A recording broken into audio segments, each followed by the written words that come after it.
Yo, what's up guys? May mga pets na tayong alagaan. Siyempre isa-isa natin silang i-unveil. Lahat to guys ay kompleto di papeles, kaya relax lang tayo. May babaguhin lang ako sa ating shelving unit, tsaka papalitan ng plywood.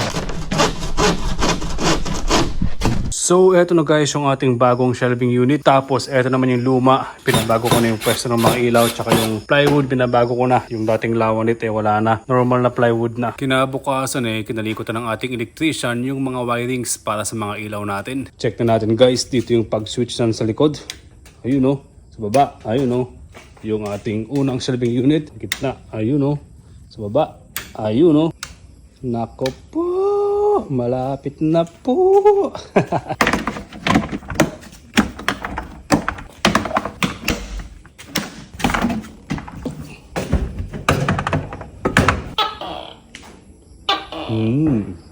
Excited na rin yung gecko natin dito nagtatago. Excited na rin siya. Konting adjustment lang pala guys. Eto, kailangan lang iangat ng konti para mas lumapit sa lights. Pero all good naman yan guys kasi hindi naman nagamit ito kasi lagi tayong outdoor. So and guys, handa kayo na ba? Abangan nyo guys yung unveiling ng ating mga alaga. Kichill lang ulit tayo dito sa Schizo Palma, Philippines. Yeah. Cheers guys.